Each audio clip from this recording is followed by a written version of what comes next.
नफ़रत को मिटाना, मोहब्बत को आम करना, ये हर किसी के बस की बात नहीं। बहुत ही चंद खुशनसीब लोग होते हैं जिनको ये नसीब होता है। बिस्मिल्लाहिर्रहमानिर्रहीम। अस्सलामु अलैकुम वरहमतुल्लाहि वबरकातुहू। उम्मीद है कि तमाम प्यारे साथी दोस्त खैरियत के साथ होंगे। प्यारे दोस्तों, सबसे पहले आपको बताता चलूँ कि आज जिस मौजू पे मैं बात करना चाहता हूँ, अरशद वफ़ाई, एसएम सादक और मुबश्शिर सदीक़ के दरमियान जो इख्तलाफात चले, इन्हीं के बारे में मसाइल की रूह से एक अहादीस मुबारका सल्लल्लाहु अलैहि वसल्लम पढ़कर सुनाने वाला हूँ। प्यारे दोस्तों, सबसे पहले इस पर थोड़ी सी बहस करूँगा कि आज बहुत सारे लोग हमारे ऐसे हैं जो नमाज तो पढ़ रहे हैं, ज़कात तो दे रहे हैं, खैरात तो कर रहे हैं, बहुत सारे नेक आमाल इकट्ठा कर रहे हैं, लेकिन उनके दिल नफ़रत से भरे होते हैं। उनकी ज़ुबान पर हर लम्हा, उनके दिमाग में हर लम्हा अपने मुसलमान भाइयों के लिए अच्छी सोच, अच्छी नज़रियात नहीं होते। लिहाजा वो इंसानियत को तंग करने वाले होते हैं, अपने मुसलमान भाइयों को तंग करने वाले होते हैं। तो बेहतरीन इंसान कौन है? बेहतरीन इंसान वो है कि जो मोहब्बत को आम करने वाला है। बेहतरीन इंसान वो है कि जो माफ़ करने वाला है। बेहतरीन इंसान वो है जो अखुव्वत को फैलाने वाला है। प्यारे दोस्तों, मुसलमान आपस में भाई भाई हैं।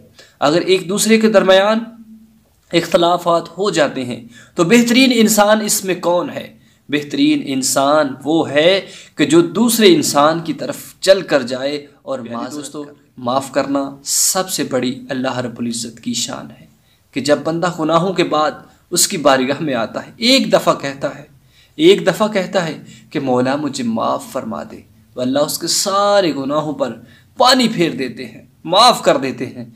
लेकिन आज के इंसान कैसे हैं? आज के इंसान ऐसे हैं कि एक दूसरे के ख़िलाफ़ चल रहे हैं, एक दूसरे को देखना पसंद नहीं करते, नफ़रत को फैला रहे हैं। प्यारे दोस्तों, अरशद वफ़ाई ने जो काम किया बहुत ही तारीफ़ के काबिल है कि वो मुबश्शिर सदीक़ के साथ गए और उन्होंने माज़रत की, और एसएम सादिक साहब ने भी कमाल किया कि उन्होंने भी वेलकम किया और आपस में इत्तेफाक के साथ, इत्तेहाद के साथ सुलह कर ली। प्यारे दोस्तों, बहुत ही तारीफ़ के काबिल ये काम है। तो मुबश्शिर सदीक़ साहब भी काबिल तारीफ़ है। इस काम करवाने वाले सबसे अहम रोल मुबश्शिर सदीक़ को जाता है कि सरकार सल्लल्लाहु अलैहि वसल्लम सहाबा इकराम के पास मौजूद हैं। हजूर सल्लल्लाहु अलैहि वसल्लम ने फरमाया कि ऐ मेरे सहाबा, क्या ऐसा काम ना बताऊं जो नमाजों से अफजल हो, सदका व खैरात से अफजल हो, सबसे अफजल और आला काम हो? तो सहाबा ने पूछा, या रसूलुल्लाह सल्लल्लाहु अलैहि वसल्लम, हमें बताइए वो कौन सा ऐसा काम है जो सबसे अफजल है, नमाजों से अफजल है, सदका व खैरात से भी अफजल है? तो हुजूर सल्लल्लाहु अलैहि वसल्लम फरमाते हैं कि दो मुसलमान भाइयों के दरमियान सुलह करवा देना। दो मुसलमान भाइयों के दरमियान सुलह करवा देना, ये सबसे अफजल तरीन काम है। प्यारे दोस्तों, आज का जो पुरफितन दौर है, इसमें हम अच्छे अच्छे काम तो करते हैं, लेकिन अपने मुसलमान भाइयों के लिए हमारे दिल के अंदर, दिमाग के अंदर नफ़रत होती है, नफ़रत फैला रहे होते हैं। ये अल्लाह को बहुत ही नापसंदीदा अमल है। तो प्यारे दोस्तों, एक अहादीस मुबारका का मफ़हूम समात कीजिए कि करीम आका अलैहिस्सलातु सलाम की बारगाह में हज़रत साद बिन अबी वक़ास रदियल्लाहु ताला अन्हु तशरीफ़ फरमा थी। सरकार सल्लल्लाहु अलैहि वसल्लम के हुजरे में जब तशरीफ़ फरमा थे तो बाहर से दरवाज़े की कुंडी खड़की। जब कुंडी खड़की तो सरकार सल्लल्लाहु अलैहि वसल्लम का क्या फरमान था, समात कीजिए कि हुजूर सल्लल्लाहु अलैहि वसल्लम ने फरमाया कि ऐ साद, जानते हो दरवाजे पर कौन है? जानते हो दरवाजे पर कौन है? तो साद फरमाते हैं, या रसूलल्लाह, नहीं, मुझे तो मालूम नहीं दरवाजे पर कौन है। तो हुजूर सल्लल्लाहु अलैहि वसल्लम ने फरमाया कि साद, दरवाजे पर वो है कि जिसको अल्लाह बग़ैर हिसाब किताब के जन्नत अता कर देगा। तो वो शख्स आया, सरकार सल्लल्लाहु अलैहि वसल्लम की बारगाह में बैठा, बातें की, चला गया। हज़रत साद फरमाते हैं कि जब दूसरा दिन वही वक़्त था, हम फिर सरकार सल्लल्लाहु अलैहि वसल्लम की खिदमत में तशरीफ़ फरमा थे। तो फिर कुंडी खड़की तो हुजूर सल्लल्लाहु अलैहि वसल्लम ने फरमाया कि ऐ साद, जानते हो दरवाजे पर कौन है? तो हुजूर सल्लल्लाहु अलैहि वसल्लम फरमाते हैं, साद, दरवाजे पर वो है कि जिसको अल्लाह बगैर हिसाब किताब के जन्नत अता करेगा। जब तीसरा दिन हुआ तो फिर कुंडी खड़की, वही टाइम था। तो फिर हुजूर ने फरमाया कि ऐ साद, जानते हो दरवाजे पर कौन है? साद कहते हैं, या रसूल अल्लाह, नहीं, मैं नहीं जानता कौन है। तो हुजूर ने फरमाया कि साद, दरवाजे पर वो है कि जिसको अल्लाह बगैर हिसाब किताब के जन्नत अता कर देगा। तो साद कहते हैं कि वो शख्स आया, सरकार की बारगाह में बैठा रहा, बातें की, उठा और चला गया। मैं भी हुजूर सल्लल्लाहु अलैहि वसल्लम से इजाज़त लेकर उसी इंसान के पीछे हो गया।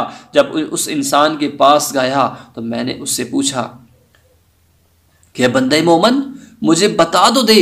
सरकार सल्लल्लाहु अलैहि वसल्लम फरमा रहे हैं कि ऐसा जानते हो, जब तुम आए, ऐसा जानते हो कि दरवाजे पर कौन है?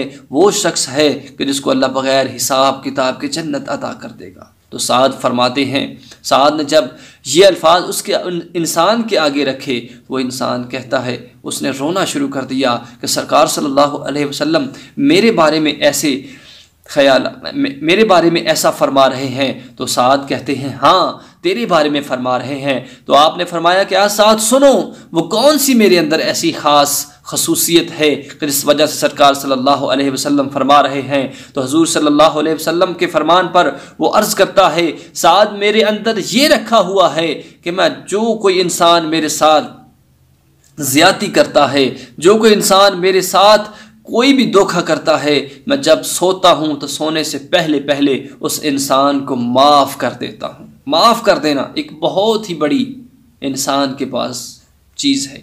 अगर ये इसी को अपना ले तो इसका बहुत ज़्यादा अजर व सवाब है। प्यारे दोस्तों, आज मैं इसी मौजू पे बात करने वाला हूँ कि मुबश्शिर सिद्दीक़ और एसएम सादक, अरशद फ़ई, ये तीनों लोगों की आपस में कोई छोटा मोटा झगड़ा चल रहा था, तो जिस पर सबसे बेहतरीन रोल अदा करने वाले मुबश्शिर सिद्दीक़ साहब हैं कि जिन्होंने आपस में इनको बिठाया और आपस में गलत फहमियाँ जो थी उनको दूर करवाया और सुलह हो गई। प्यारे दोस्तों, बेहतरीन इंसान वही है जो दूसरे अपने भाई के पास चला जाए, उसे माजरत कर ले। यकीनन सलाम पेश करता हूँ अरशद फ़ई साहब को कि उन्होंने भी जाकर उनसे माजरत कर ली और एसएम सादक साहब ने भी वेलकम किया और उनको माफ़ कर दिया। प्यारे दोस्तों, मामलात ख़राब होते रहते हैं, लेकिन ज़िंदगी के अंदर अपना एक रोल रखो कि जब भी किसी इंसान की ज़ातियात पर आप हमला करेंगे तो वो ज़रूर आप उसका अटैक आपको भुगतना पड़ेगा। बेहतरीन इंसान कौन है? बेहतरीन इंसान वही है जो माफ़ करने वाला है। बेहतरीन इंसान वही है जो मोहब्बत का पैगाम देने वाला है, अमन को आम करने वाला है। प्यारे दोस्तों, कोई आम बात नहीं कि मुबश्शिर सिद्दीक़ साहब ने और अरशद फ़ई साहब उनके पास गए और उन्होंने माज़रत कर ली तो इस मामले को रफ़ा दफ़ा कर दिया। प्यारे दोस्तों, ये हम सब के लिए, जितने भी यूट्यूबर हैं, इनके लिए एक बहुत सोचने वाली बात है कि हम एक दूसरे के ख़िलाफ़ बातें कर रहे हैं, एक दूसरे को डाउन करने के लिए, अपने आप को अप करने के लिए क्या क्या कुछ कर रहे हैं।